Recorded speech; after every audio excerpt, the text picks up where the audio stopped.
Hello, and thank you for joining this video of developing organizational skills for your students. As we know, organizational tools are so critical because, first of all, it builds the prefrontal cortex when you have these types of tools. Number two is that organizational skills are adaptable and generalizable in every part of your life. You know, your personal life, your work life, your college life, even when young students, just finding, knowing where things are, being able to find things efficiently at your home, where you put your things, how quickly you can access them. And as you grow older, your organizational skills can improve. And then you build greater efficiency in the way that you accomplish your goals. So how do we make people more organized? In schools, to develop an organizational system that works, you need a school-wide for positive behavioral support organizational structure. What does that mean? What it means is that everyone should be teaching the same type of organizational skills. It's very, very painful. When you have a third grade class, I'll give you even sixth grade where students are even a little bit more responsible. Say sixth grade, first 2 days of school year in September, first period class, and he goes to science. And the teacher says, in my science class, you're gonna need a 3-subject spiral notebook. And you're gonna put tabs on these different sections of your notebook because you're gonna have to record and keep track of different types of disciplines of information within our science class. And you're gonna need these folders. And the folders are gonna be, when you get things back, you're gonna put your test in one folder. You're gonna use your homework that you get back in another folder. And we have some random types of sheets for projects we're doing. That'll go in the last folder. The teacher suggests the binder should go back and forth from home to school, as that you're also gonna do your homework in this organizational structure that the teacher is recommending with this 3-subject spiral notebook. So even though it's one subject, think about that. I'm using a 3-subject spiral. Why 3-subject, right? But the teacher explained it because we're dividing into 3 sections. Second period, the student goes to the English class, and the English teacher says, in my class, everyone's gonna use 2 marble notebooks. When's the last time you've seen a marble notebook? They all look the same. So I tell kids, take the white of the one marble notebook and use it like a purple marker. So you have white and black on one and purple and black on another. And if you can find marble notebooks that look different, that's great. The teacher defines the one marble notebook for journaling in class, and the other one is for homework that will go home for students to complete and bring back to then be assessed and graded. When you think about it though, we're already different than the first period teacher's organizational system. So I have 2 different organizational systems, and the student has only gotten through 2 classes or 2 subjects. The student now goes to history. This history teacher says, you're gonna use this binder. I have this 3 or 3.5 inch binder, and you're gonna divide this binder with these little dividers that have little tabs on them. And they're gonna be divided this way. And the reason why they're divided that way is because we have all these different types of projects and assignments that you're gonna do. And depending on what the project or assignment is, we'll go into that different section. And I will be checking your binders, which is great, because when we check on them, we're auditing them, we're assessing them, we can give feedback to the student. But again, it's multiple sections for one class. I'm not saying that's bad, it's just a lot, and students need to understand and become skilled at sections, particularly kids have problems organizing, skilled at sections for one structure. That would be the structures of class. So I have multiple sections for multiple classes. Already in the head of a youngster who's developing prefrontally, they're starting to spiral out of control. Because then the kid goes to the next class, let's say it was computers. The teacher says, you're gonna do all your notes and all your work on the computer. You don't even need a notebook in here. Your notebook is your Mac notebook. It's gonna be your computer. So although that seems simpler and you don't have to worry about it, it is different than the other classes. And then when we get to the last class, let's say it's math. Math teacher says, listen, I'm just giving you guys I need you to buy one subject spiral. But you're gonna keep a separate folder because we do so much math work. You're never gonna fit everything into that one folder that's inside that one subject spiral. or the thing will burst at the seams. So the students carrying around two different things, whereas all the other classes, things were attached, these folders. So for a student who is just not organized, see, sixth grade is probably like 11 years old, maybe. So someone who's 11-ish, 11 and a half, 12, and they don't have any prefrontal development. We know boys' prefrontal cortex that manages the efficacy of your organizational skills. For males, this prefrontal doesn't develop till age 28-ish, 25 to 28. Women, 22 to 25. We have a long time before these kids are going to be developing and maturing in the executive area of their brain.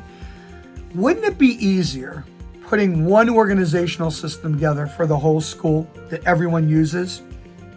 I went to college forever, and I mean forever. In every single class, every single year, for the 25 years I was in college, 25 years, that's how long I went to college, I used a binder with a folder for each subject, color coordinated, and it was done. And I had loose leaf paper before each folder. So sometimes, it would be a folder, then the loose leaf paper. Some years I went the other way around. I would do paper, then the folder. But regardless, it's the same system. Nothing changes. Everything's in one binder. Very well coordinated. I had to figure that out. Children don't have the patience to figure it out, number one. Number two is they don't have the skill to even figure out a system that they're supposed to be skilled at so that they can use it to help embrace and support their skills. What are we doing? So I did this consulting for a school district where in kindergarten, we had students that learned just with one folder. They would take it home and bring it back every day. In kindergarten, they got used to taking a folder home and bringing it back. We got them used to being responsible for academic papers, academic details.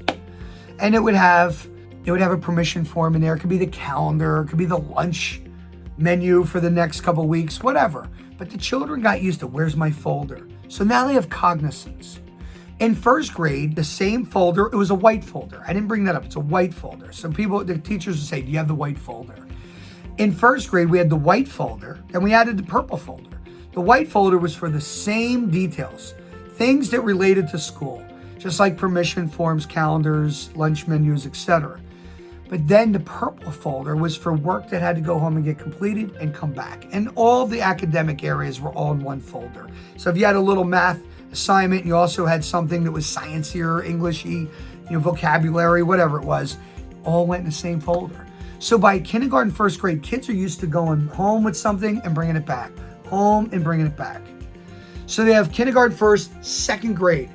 We then had yellow was science, red was math, and blue was English. And those three academic areas had their own folder with their own binders. So 1-inch binder with their own folder.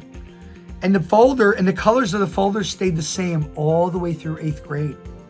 And when we added in Spanish, we added in, I call it English, language arts is what English is in some schools. We added in health or something different, social studies. If it was a red folder for social studies, it didn't change color all the way through 8th grade. When the regional high school collected all the different townships, what we noticed when we did the study is that students from our program where we started this in kindergarten were so much more prepared from other townships where kids were coming into the regional high school, didn't have any organizational system or structure. Whereas the students that we walked from kindergarten all the way through 8th grade, had a system that worked for them. They were used to carrying things back and forth. They were aware to have those things available when they came into the school. They were accountable for having these, so we could make sure that students could be reasonably held accountable for their awareness or lack of awareness or forgetfulness of not having it. And then they were more prepared as the years went on. By the time they got to 8th grade, they were masters at this. And the colors didn't change even in high school. When we followed them through high school, they kept the color of the class from all the way from kindergarten first to all the way to 2nd grade stayed the same all the way through high school. When you think about organizational skills, think about it this way. Simpler is better because You only have so much brain capacity to organize, to keep track of things, and to retain information. If you're spending all of your energy trying to retain and remember organizational details, what happens when you get to a very content-based exam? You just don't have the stamina, you don't have the efficacy, the strength, you don't have the capacity to not only store all that information, but even to retrieve it on demand. Let's do the next. We're creating efficiency. Kids were able to find things faster. They weren't losing things like the other townships who came to this regional school. The kids that we had in our program were actually saying to us in a very concerned way, I'm really concerned for the other kids because they really don't know how to organize. They're really struggling to be prepared for high school. And they just didn't understand that. They thought all other township schools functioned the way that we built in this one particular township. In closing, I would like to say that those organizational tools that we used worked in other parts of their life. One kid had guitar lessons. He had to keep sheets of music, and he had a folder for it, and it went right into his binder, so we carried the binder everywhere. Kids who couldn't afford book bags would carry just a binder. We were able to get binders super cheap, even from donors, and even going to places like Staples or places that had who sell these types of materials, and we're able to buy leftovers or get things in bulk at Costco, places that sell in bulk, and then share them with students who were in the beginning couldn't afford it or losing them or they got damaged. And lastly, when you think about this, they created a value system. They saw the value, so we were training students to be skilled and being organized so they could use the organizational skills towards the production or performance of getting their work complete. So let me say that over. Because we taught them how to be organized, they could use that as a skill set to then perform better. Isn't that amazing? Because think about our schools, particularly in the United States. There's not really a lot of organizational training going on. We're not even teaching kids how to take certain types of tests, let alone teaching kids how to organize. And the worst part about that is that then children are penalized. Their grades and their achievement are insulted because they lack the skill to even be prepared for tasks that they're trying to be prepared for. So it is our responsibility to build those skills. Collectively, as parents and as educators, we should be doing it together as a team. Shouldn't be one or the other, it should be both. And then everybody should be using the same type of methodology. I hope that makes sense. I love working with organization with students because you see stress just dissipates. Students feel more confident and they're more alert, and the prefrontal is just developing at light speed. And kids deserve this. It's our responsibility to develop these frontal lobes for the kids as quickly as we can with great efficacy, speed, strength, and give them talent so they can do things, with greater capacity. Thank you for your time. Thank you for watching this. And continue to follow the Dr. Buzz method.